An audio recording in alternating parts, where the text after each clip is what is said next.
Venite. I'm just guessing.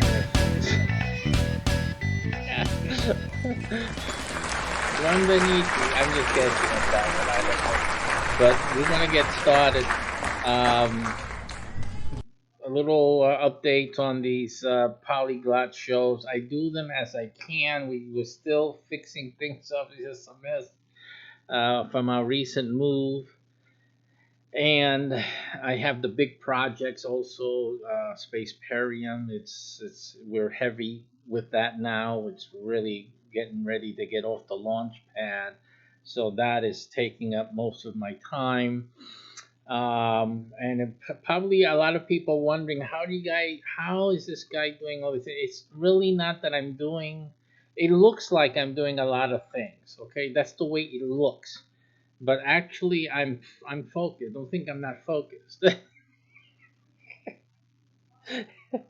I just kill a few birds with one stone. Okay, I'm doing a few things. Everyone relaxes, even when you're focused. You do other things. Relax. You take a break. I just take a break, learning a new language. That's me. Because really, TV. It's nothing on TV. There was nothing on TV that I really enjoyed, and I say that liberally. Of course, there's a show or two that I would enjoy, like what was that? That Reddington guy. Have you guys seen that? I forget the name of the show. Uh, some. Well, you guys know the name of the show. See, I don't even know the name of the show, but I liked it. The guy who gives information to the FBI, and he's like a criminal himself, but his daughter is working for the FBI, so he's like helping her while being the most wanted, stuff like that. The guy's name is Reddington. Great actor. I just love the role. Anyway, so I like that. Yeah, I'll see that. I see a few things, but these days, even now, even the things that I would watch, like space type of things, I would watch. But now we got these political issues filtering in, and I really just nonsense. They don't need to put it in. It doesn't help the story. It's just to desensitize. I know that I'm a psychotherapist. I know what they're trying to do. You guys don't know. You guys watch so much TV. You don't know what they're doing to you. They are forming your brain, reforming your brain. So that's what they're doing. So if you don't mind people fooling with your brain, watch TV, because that's what it is basically right now. If you want to have your own mind, don't watch TV. That's my recommendation. Kill the TV. Save yourself $80 a month. Just use the internet. You can see stuff on the internet when you do want to see. You got Netflix. You got other options, on the internet.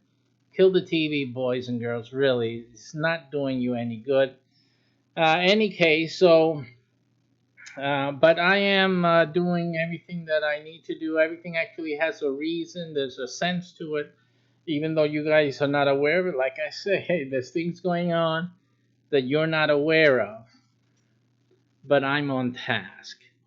I saw just recently a post from one of my minister friends on Facebook, and he got what do you call it, some flack for talking politics on his profile, and then he felt like, okay, well, I'm not gonna talk any more politics. I'm just gonna stick with the Bible and this and that. And I say, here you go. You see, you know, um, I talk about politics all the time. Well, Mondays mainly, right? But I have no problem. There's no problem with that. The thing is that you think you're off. That politics is off the Bible. It isn't.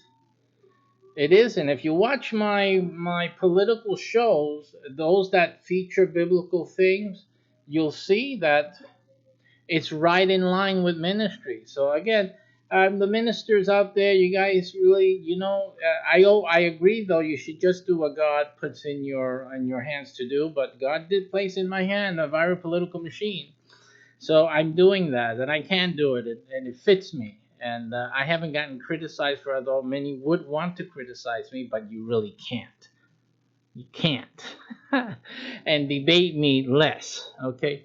But in any case, to each his own. Some of you should stay with church, like the case church stuff. But yeah, you shouldn't feel bad. You shouldn't have people. Again, you haven't letting other people dictate. Just let God dictate what you're supposed to do. For goodness sakes, if people don't like him, let them take a walk. It's just as simple as that. There's many churches. There's many ministers out there. You don't like this, you go there. It's as simple as that. I've been telling people that for years. Don't waste your life. Don't go all stressful. You don't want to do what God is teaching to do, and move on. It's so simple. I mean, you can't say I didn't tell you, right?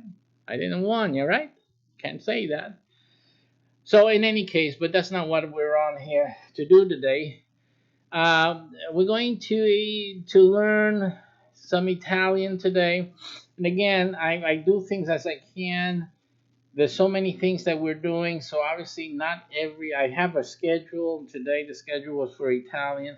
I was doing some other things with my other videos for YouTube, and I said, let me get the show done, because I did tell people I was going to do this every evening around 6. So let me just go and do that and just get that out of the way.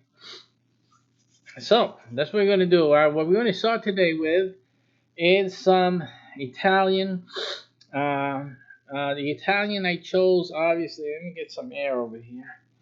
I chose the Italian because uh, its familiarity or similarity with Spanish, being Spanish and Italian coming from the Romantic or Romance languages. They have similarities. They have similarities, which means that if you know one of the languages, it should be similar enough with the other language so that, hey, you should be able to pick up the other language. And also throughout my life, here and there, I've dealt with Italian people, and picked up some things here and there. So I'm not like a total stranger to Italian. Um, I would watch. I did watch some movies. One of them was Johnny Stecchino, which I recommend highly to all of you if you want to have a great laugh. I mean, these guys make some funny movies. Johnny Stecchino. It's in Italian language, but it has the English subtitles, and that's a hilarious film. So I highly recommend that. When you see the movie, you'll know what I'm referring to. And then also, assassin, hilarious stuff. And I won't tell you this thing that he responds. It's curse word in Spanish, or not Spanish, in Italian, but it is just hilarious in contrast to the rest of the his role, because it's a contrast, and it comes out, it explodes out there. It's just really hilarious. So I recommend that. Johnny Stecchino, look it up. I forget where I got it from. Probably Netflix, not on streaming. I think by DVD. I think that's the only way you can get it. But if you can, it is well worth a Friday evening, let me tell you. So get that. And so anyway, I saw that. I have friends that are Italian, so every once in a while. And I saw some other, I think some other documentary, uh, a Catholic nun. It was an art documentary, and Catholic nun is a world renowned art. What do you call that? Expert, and she, of course she's of Italian. She's Italian, and so she was explaining certain things. And I believe I saw it there, or I may be mixing it up with some other Italian type of resource. And I remember the bisogno aiutare, which is I think it means, or if I remember well, it means I need to help you. So bisogno aiutare. Now, the other reason for picking on Italian, as I was mentioning before, and I made that little slip of the tongue with Spanish, is because since I know Spanish to some degree, the Italian and Spanish are very similar in many ways. So it shouldn't be a hard thing for me to if I learn Italian or when I learn Italian better to be able to switch one to the other at ease or with ease, and at least to be able to communicate even to an Italian, I would sound like, I guess, like an American trying to speak Italian. But that's the way I sound now for Spanish people. I sound like an American trying to speak Spanish, but a little better than most Americans, though. But in any case, um, so this should be a little fun. And again, to repeat, the purpose of this is to teach you that you can pick up the languages very easily by starting with things that are familiar to you, things that you enjoy. Okay, using those things to as a catalyst to get into another language that you may not know. Why not? I mean, after all, if you speak English, a lot of your words are Italian already, Italianized or from Italian origin or Romantic language origins. Even German, some of the other languages that we do on other days of the week, you speak some of the words already. So you might as well just expand on the vocabulary that you already have in English. It's just and these are simple things that any one of you can do alone or with your children, hopefully, to expand their brain. Just the 2 weeks ago was it when I did the Mandarin Chinese. I mean, my kids were picking that up. It was funny. I mean, everywhere we went, they were saying bull. What is that? Bullshit. Bullshit. People looking at us like, what are they saying? Bullshit. It's bullshit. It means no. But they stuck with it, and they stuck with me too, because I was trying to remember. Well, what do I remember this morning? I was looking in the mirror, getting ready to go out, and I said, "Well, what do you remember the Mandarin Chinese?" Bullshit. I said. I said at least something stuck with me. So I mean that's good. So we just keep learning, keep repeating, and using it in our day to day. I'm forcing the day to day because really I won't be using these languages day to day normally, but doing this video and these shows will become a normal thing, and I will be using and repeating the word. So slowly and surely, I will be, accreting these words into my day to day living, right?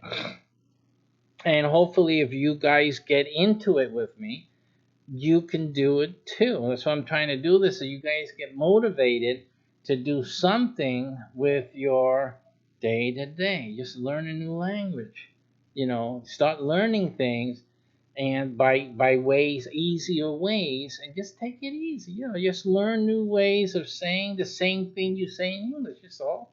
That's all it is.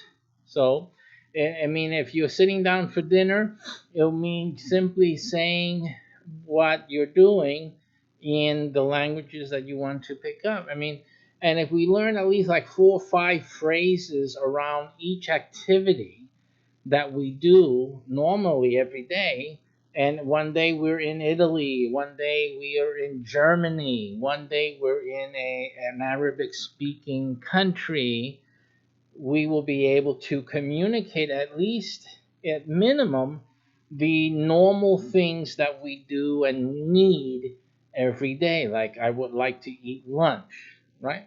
Where is there a restaurant? Okay. I need a hotel. Where is there a hotel? The things that are normal, that's really more travel, but things I need to find a place to sleep or something like that. So, oh, no, and they will probably send you to the right direction, hopefully. But anyway, no, let us not waste any more time in that. But simply, I really encourage you all to pick up a new language or two, and just take advantage of what.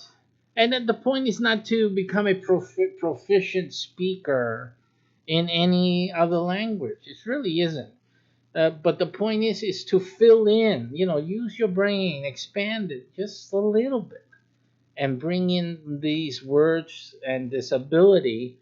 So at least at one point, you never know when you need something, you can, and you hear, you understand someone is not understanding, and you can help them just for that little thing there, and be a help to somebody, and also, well, um, that someone can help you when you're in the reverse situation, right? But the benefits to your children, for example, are astronomical. Children can pick up multiple languages, but they have to be exposed to it, and it helps them to expand their capacity.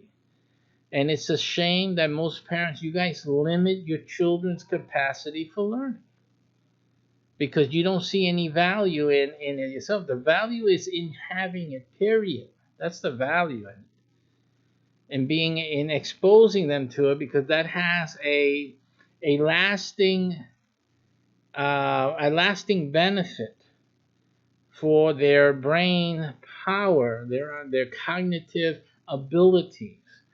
So you need to create more and more new neuronal connections, bridges, so that these bridges allow a person to think, to reason, to solve problems, to react quickly with the right things to do at a given moment. But if you're restricting them, just giving them the minimal of communication skills and of thinking abilities and of exposure to understanding, then you're limiting their ability to survive when things go off track. And things can go off track in the future. So I really encourage everyone listening to this program today to extend your knowledge and expose your children to it, to even they see you trying. It's a real big deal when children see their parents trying, and it's a terrible thing if all they see their parent is just living and playing games on the TV, or just sitting down and watching TV. They're not doing anything, but yet you send them to school. It's almost hypocritical to the child because that's not what daddy does every day. He just sits there and watches TV. That's what I want to do. I want to do what daddy does. I want to do what daddy and mommy do.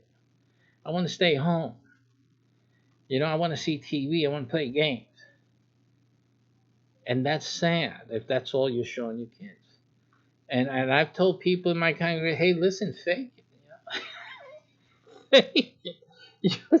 I've had people who were basically illiterate in a church, and I told they were asking me what do I do to help my children because I can't read, I don't know.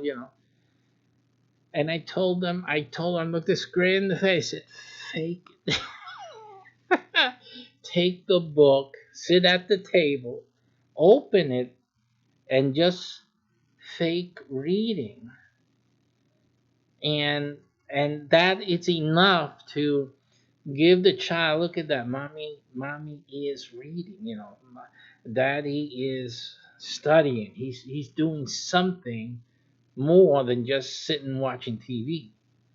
And let me tell you, what was the effect of that lady? And tell you right now, she went home and she started doing exactly what I told her. Sat down, she got the book after she gave everyone their meal and all that, and they went on to do their regular, home thing.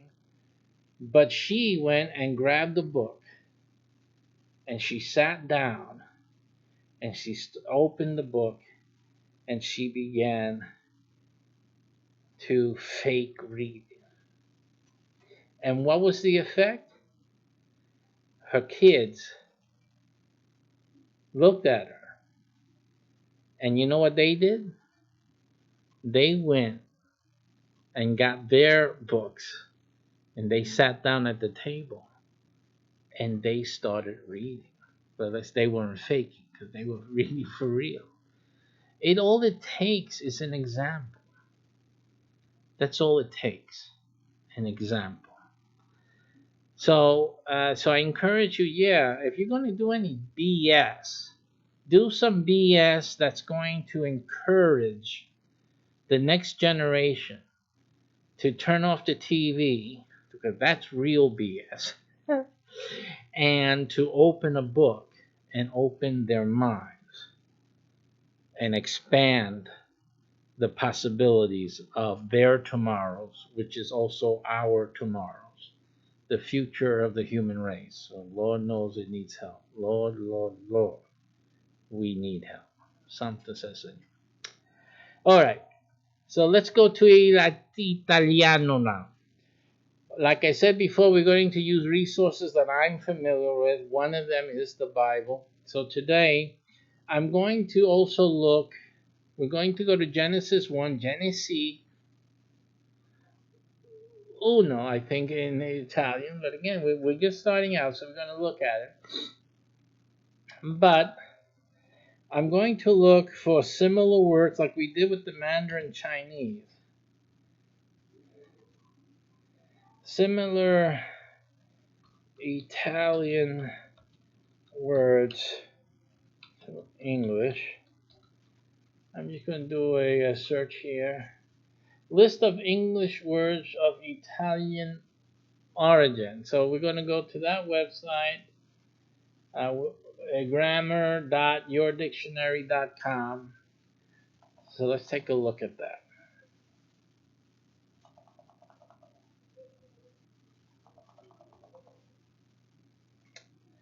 All right.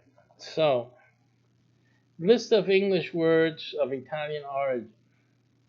The Italian language has a profound influence on the English language. You see that? So if you're speaking English, you already have been profoundly influenced.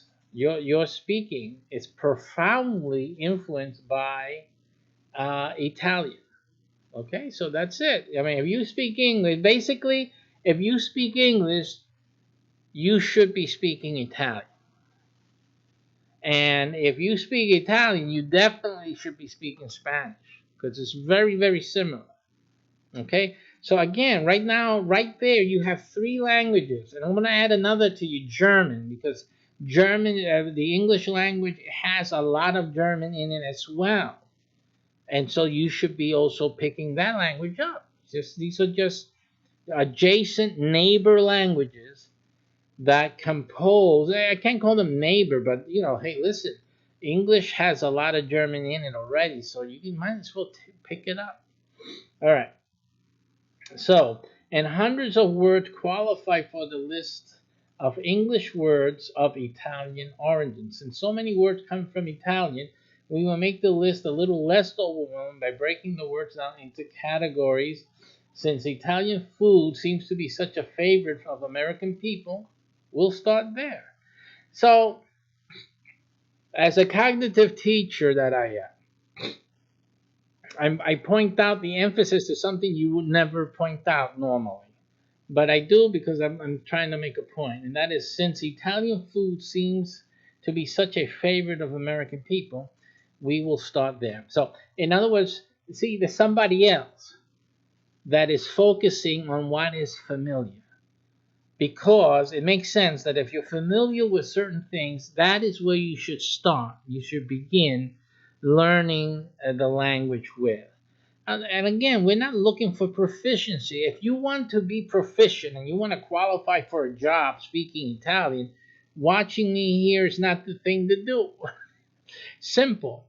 But if you're just looking just to learn some words and get some familiarity, then why not? I mean, you're too busy to pick up a course or to pay for a course to get it proficient, to get some proficiency in it, then why not do this instead of watching some stupid TV show for half an hour?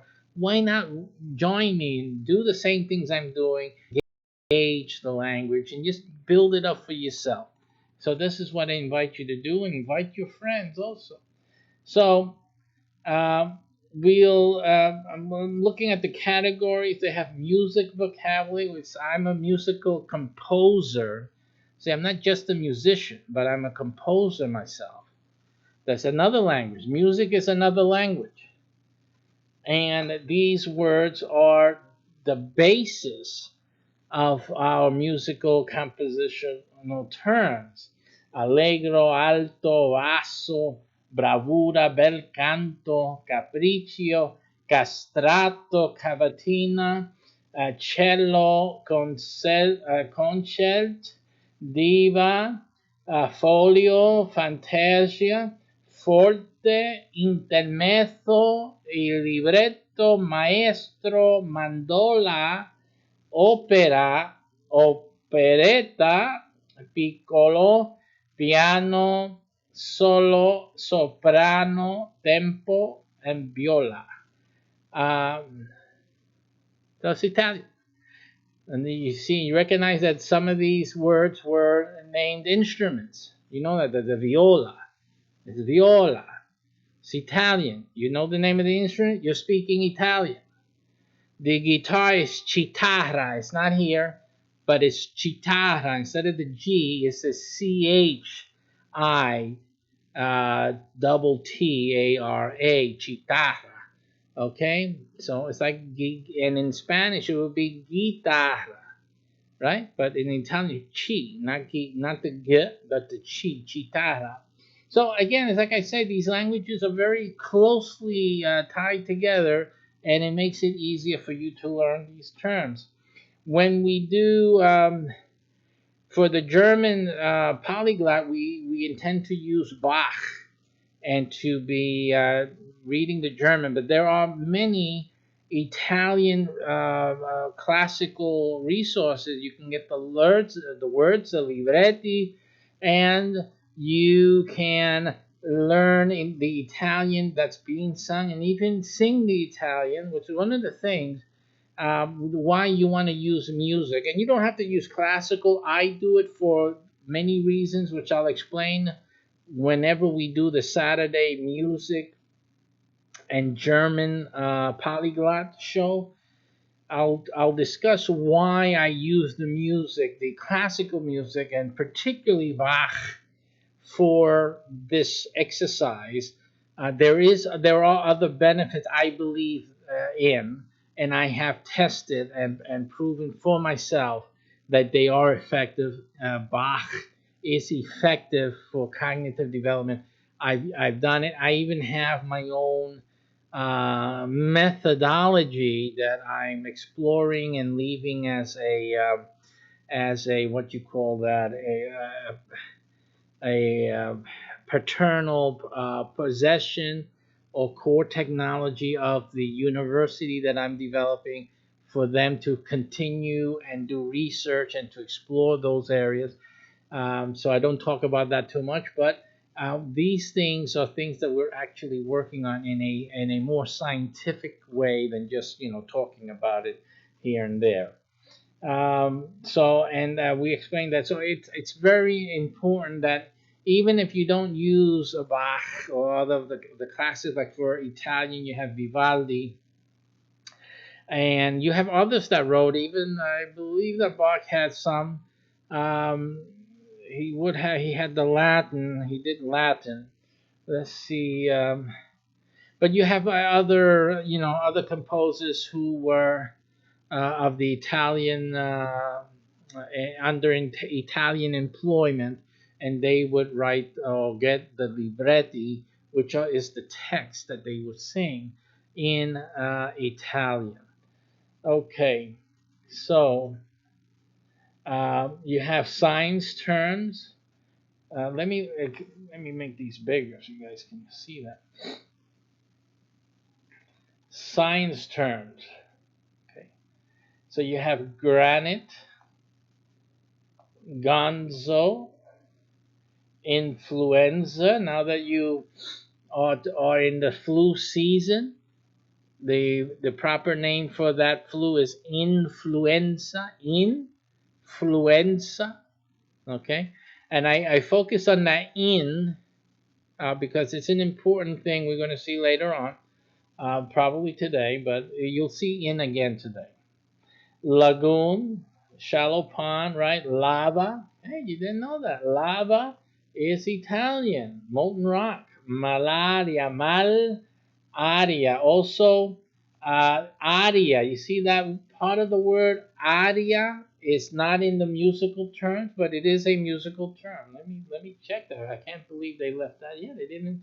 They did not include aria here, but it is a musical term. Aria. Aria. So it means bad air. So I'm sure in English you've heard, if you're into classical music at all, you've heard of airs or air music, something like that. That refers to this type of the style and the sound that's achieved. It's very airy, very light, and so that's called an aria. And it's also the time when the singer is probably like a solo. When you hear classical music, sometimes you'll hear a part that's just for a singular voice, and for that voice to carry the weight of that melodic line, and so that would be called the aria. And so there's some very famous arias out there, but again, I'm not going to talk about music right now. But that's Italian for you. Medico, right? Medico. Um, you know that there's a family called the what is it? The Medici, right? Let me look for that. Or the Medici. Let me try to see if that's the Medici Bank, right? So again, this is a House of Medici, was an Italian banking family and political dynasty, very well known, very famous, Medici. And I only mention it because it's just the sound. It has that, you get medicine, medi, and when medical, right? We get that the similarity in this. You can appreciate the similarities in what we're doing. We're talking about similarities in how you pick up different languages. I remember the Johnny Stecchino excerpt that I said in Medici. So that is where that is coming from. Neutrino. Oh, science, brother. Neutrino. Pelagra. All right. Peperino, a porous volcanic rock. Rocket, self-propelling projectile. I didn't know that rocket was Italian. I don't rocket. Amazing. Torso, trunk of the human body, and volcano. Okay, now normally I would want to look at the etymologies, but we won't do it in this, our first broadcast. We'll do that on another broadcast for Italian. But this is very interesting, very good beginning. So there's a lot of words here you already know. Alarm. These are beyond full music science. Many more Italian words have made their way into English. Alarm, alarm, a warning sound. Alert, alert, arcade, and an arc space. And I'm pretty sure, though, I'm gonna check this out, that there's an ending missing in these. The alarm is maybe the most of the word, but it's not the entire word in Italian. I'm stating that without checking. I'm going to check it right now. But that's my feeling. I feel that there's something missing, like another vowel missing, alarme, alarma, something like that, because in Spanish you have it. So I have the feeling that something's missing. It could be just that because I know Spanish that there is something missing, that I'm saying it should be missing in Italian, but it may not always be that way. So let's look for the translator. We'll do the Google one, and we'll go from English. We'll go from English to Italiano, and we'll put alarm here. Bravo. Sì, io ti capisco italiano. So you see here that it's allarme, allarme. Let's hear it.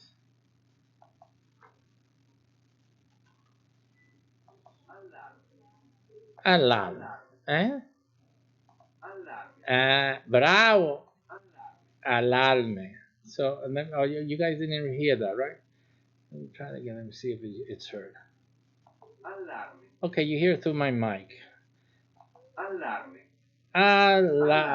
Alarme. Okay, so yes. So these are, in this list, you have the words, but you don't have them in Italian. You have them in English. But as you can see that the alarm, which in Italian is allarme, it's still, there's still something to be used. That was added so that it can be the Italian. Allerta has to be the same thing. We'll do alert. Let's see that one.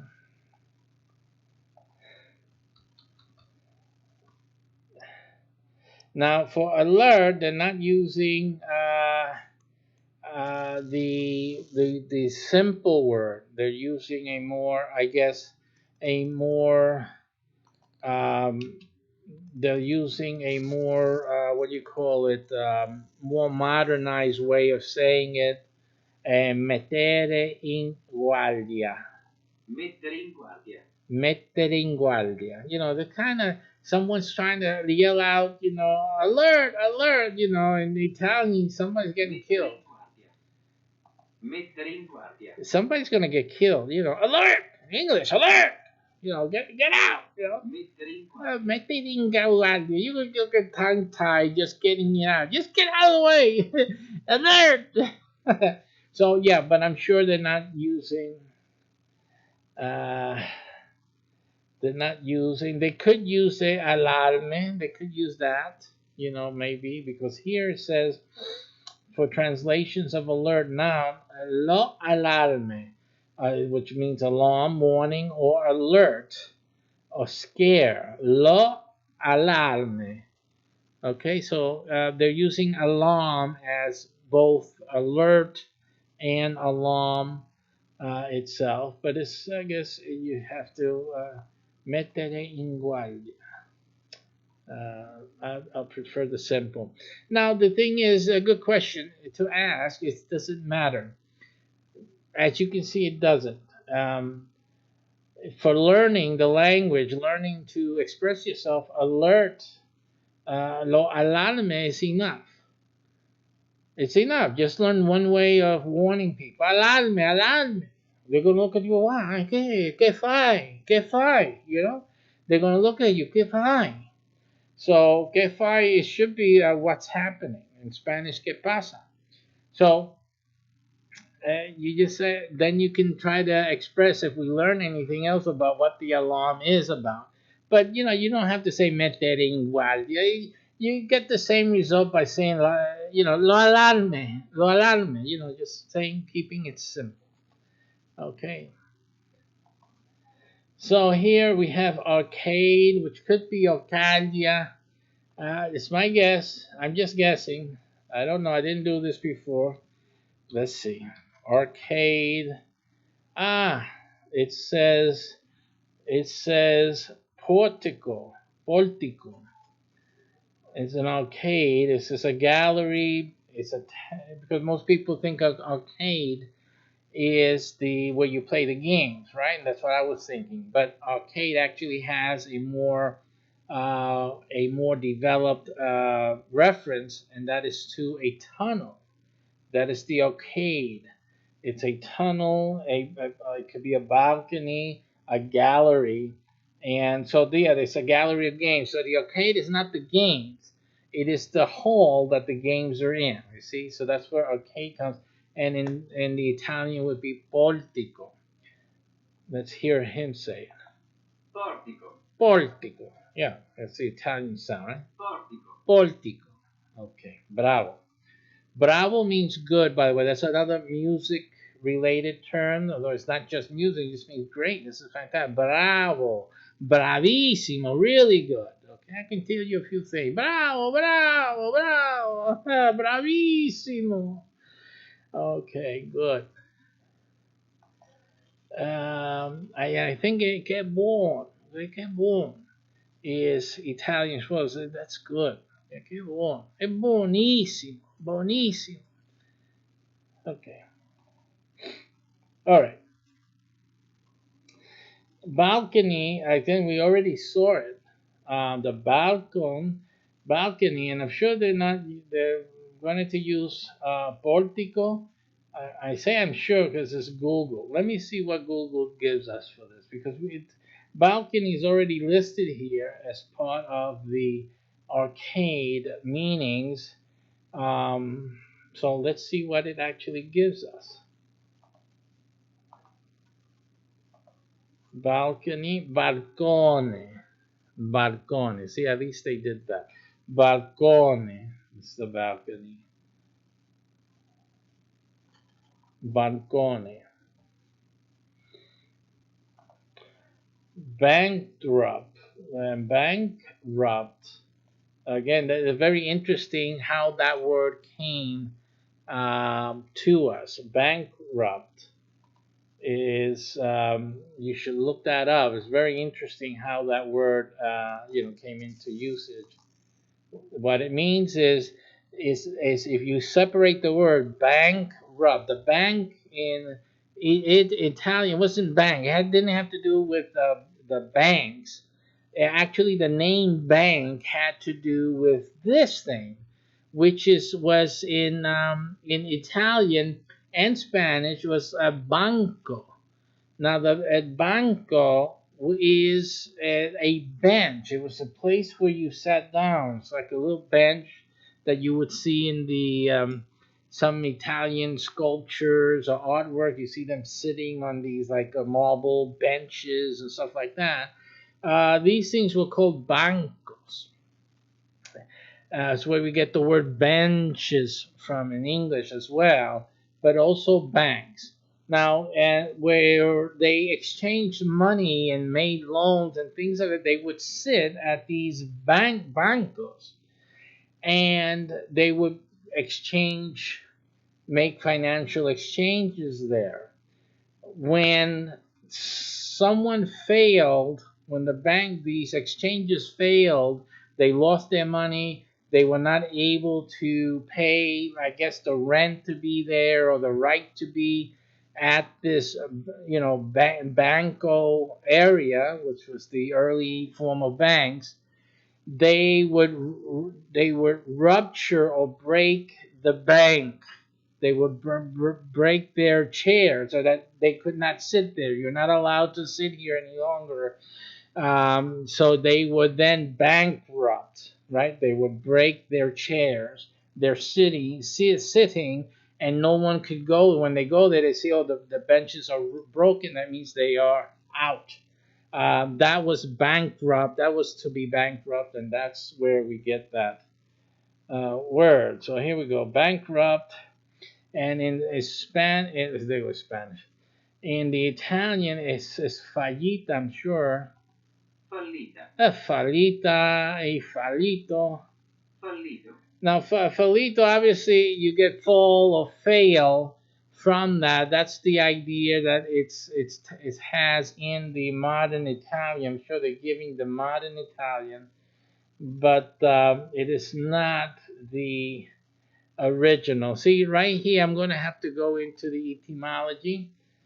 Etymology is the study of the development of the word. And we go to etym online, etymonline.com. This is my favorite place to go into this. And let's see the origins of bankrupt here. In the state of one unable to pay just debts or meet obligations. 1560s, from Italian banca rota.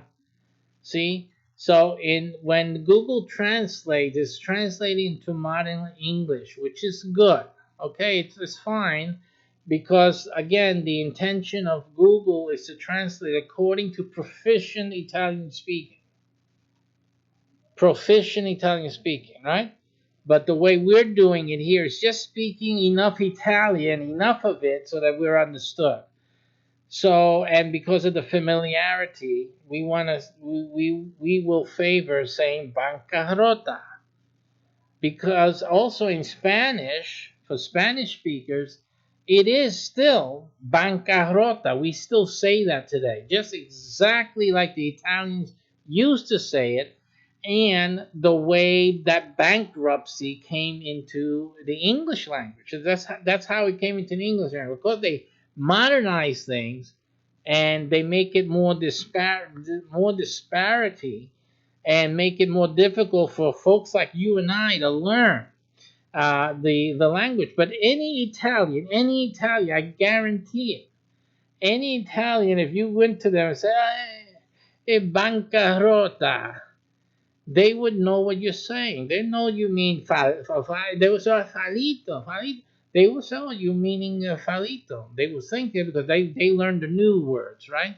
But you're using the more older way of saying it, but they still understand it, and that's good enough for me. Listen, I'm halfway through my journey on this earth, if God wills it, and it's good enough for me. I'm not gonna, we're not going to be proficient here, but just speak enough so that people can understand what we're saying. Bancarrota, even though I don't never want to use that, I never had to use that, but in any case, it's an English word. A broken bench, literally a broken bench, from banca, moneylender's shop, literally bench, see bank, because the bank comes from the word bench.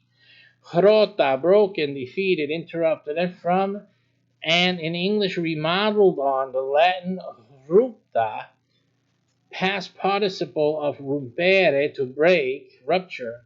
So I said to have been so called from an old custom of breaking the bench of bankrupts. But the allusion probably is figurative, non-financial sense in English. So, yeah, they say it's probably elusive, but obviously at one point someone broke a bench, and that's where the word comes. We're not going to make it figurative. Figurative on what? Sometimes you got to think for yourself, folks. Some of these things they think it was figurative. How can it be figurative unless it happened at one point that it stays as a figurative? Because they didn't keep breaking the bench. It was someone busted a bench. At one time, the bench was busted, okay? Bancarrota, okay? You get it understood. Okay, so that's where the word comes from. I love the way sometimes people write things and they diffuse.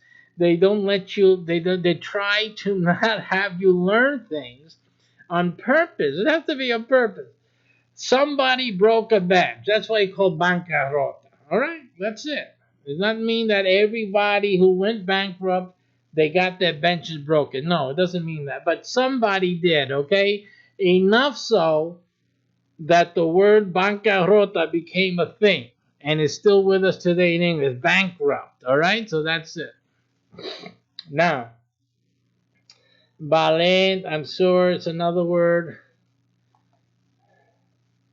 Another word here that is missing something. It might be hold this one.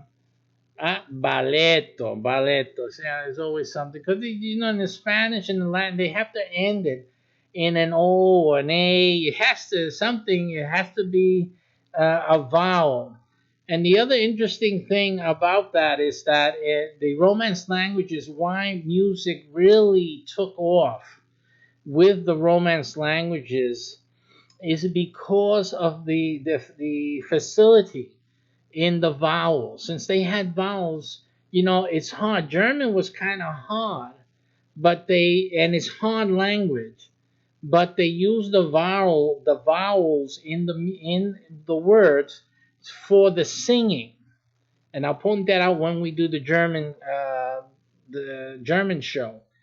But the if you compare German classical vocals to Italian vocals, for example, or French for that matter, or even the Spanish, you have a more smoother harmony and melody with the libretto and the melody because of the great power of the vowels in the language. But in German, it's a little more restricted. They have the vowels; it's there. So the composers use those vowels like mad. But it's a very rough language. And if you compare a libretti in the German with the Italian, for example, you hear the Italian more sweeter, more smoother. And it's only because the language lends itself with all the vowels to have the melody really be expressed through its wonderful vowels of the language, balletto. So here you have in the balletto three ways, three times, three parts where the composer can play with the voices, with the melody. Say ballet, oh, right? So there's three ways, but in English there's only two. Ballet, ballet. See? So it's more restrictive than the Romance languages.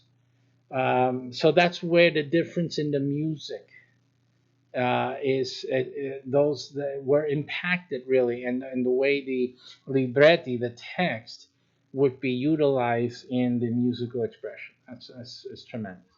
Okay, let's go again. Balloon. I like to see that one in Italian. Balloon.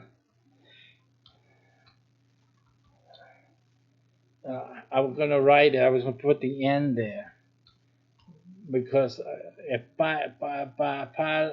palloncino. I'm sure I'm not a nice word. Palloncino. Palloncino. Palloncino. And it sounds like ballon, right? Ballon. Um, I'm gonna see it in. I think in Spanish it's totally taken out. It's totally changed in Spanish. Global, right? So in Spanish they go to a different place with it, probably more towards the Latin. I'm guessing with the global. Global, like it means global, it means globe is spherical, and so that's where their emphasis is. In the global. Okay, so we'll look at the. I'll get back into the Italian. Palloncino.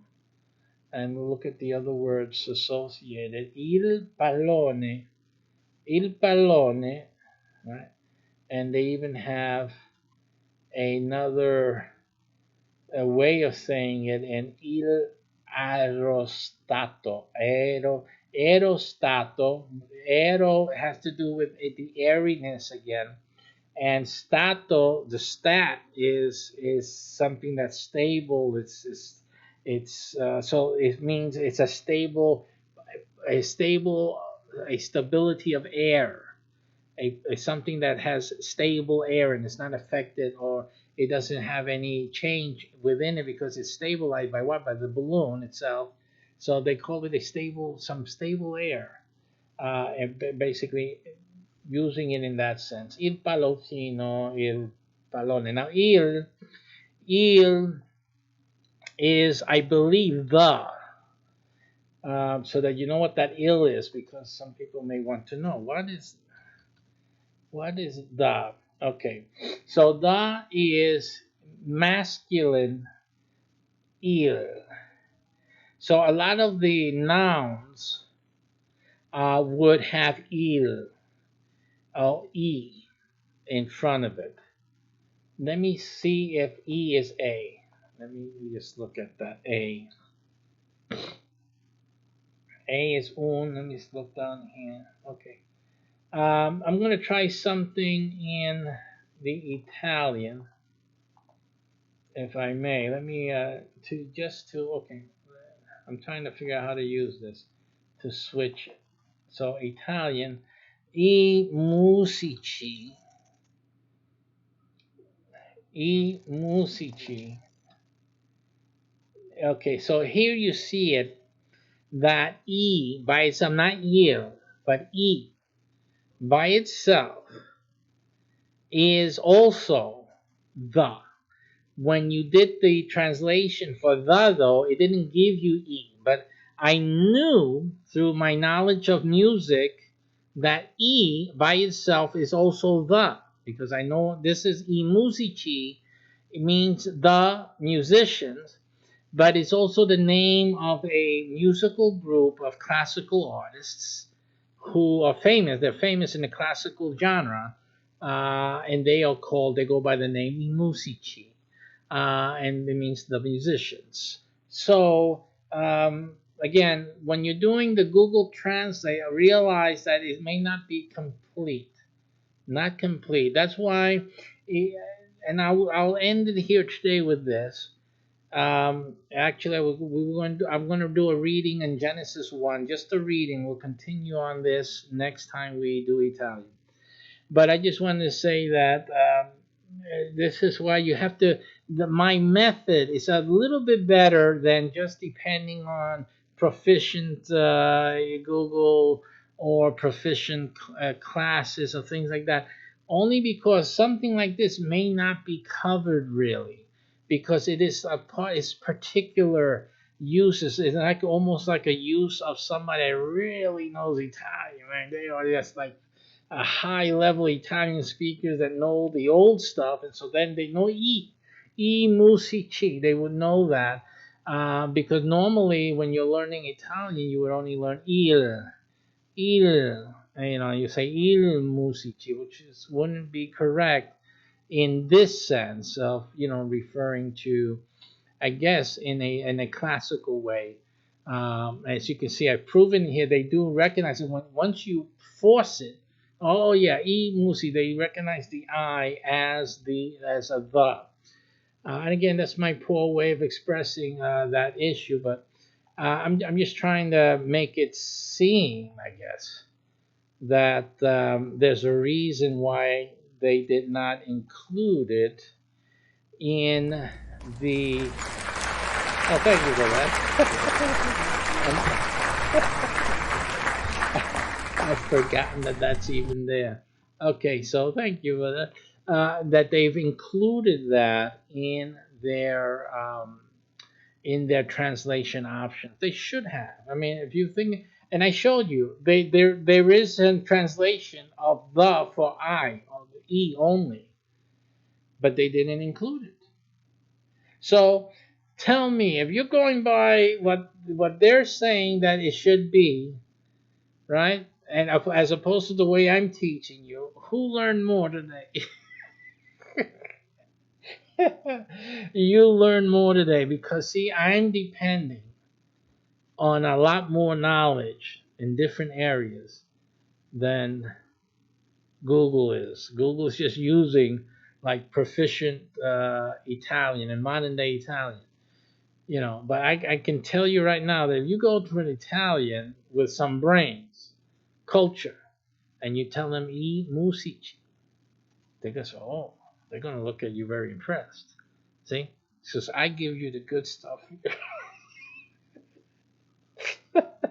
I give you the good stuff here. Okay, that's it for me today. Thank you for watching. Hopefully, you were entertained by some good stuff, crazy stuff, whatever. I can be real funny, but I can be so funny. I make you go to the bathroom if you can get there in time. Okay, but that type of stuff I just don't do in this type of environment and stuff like that. I'm usually boring speaking and all that. Most people will consider it boring. But listen, we're here for learning. I'm here for teaching, unless when I'm doing comedy. And then uh, so at least I think some of you will appreciate it. A little bit of my levity and my jest, moments of jest. But at least we can learn something new. And that I encourage you and your children. Expose them to some good teaching, something else, and new languages, and just expand their horizons. They already speak English, for goodness sakes. Let them know that, you know, that the words they know is already another language. And just let them learn that ballet is balletto in Italian. Just let them have that other understanding and extend their knowledge and extend their life.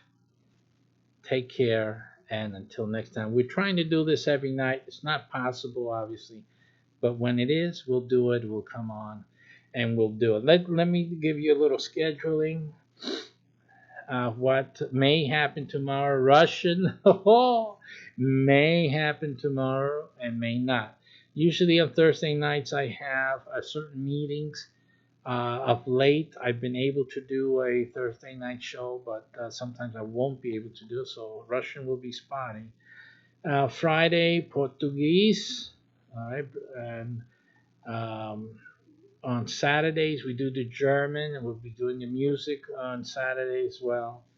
Sundays we'll be getting into some biblical Hebrew, slowly but surely. Again, I don't want to make this my regular classes that I do, especially in the Hebrew. So it's going to be very light, very slow.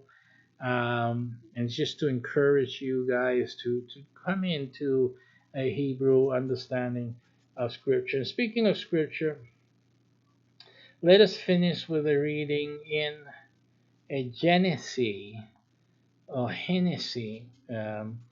Nuova riveltuta, duta. Let's see that and read that together, and we'll end it with that reading on the first verse of this Holy Scripture. Well, yeah, I'll do it too because I tempi antici dalla creazione ad Abramo. La creazione. This is from the Nuova Rivettuta 1994. I get that from the Spanish and give it an Italian sound to it. Now, in the Spanish, it says NL. NL is interesting. That the Italian, it just says nel. Nel principio Dio creò il cielo e la tierra. La terra era informe e vuota. Le tenebre coprivano la faccia dell'abisso e lo spirito di Dio allegava sulla superficie delle acque. And we'll leave it with there tonight. Again, I'm reading, basing it on my Spanish understanding and I'm just letting it go. Okay, so that's great.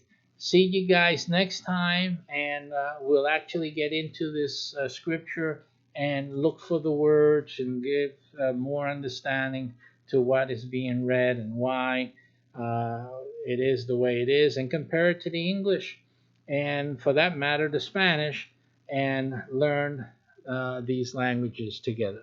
Take care, and Godspeed for all of you.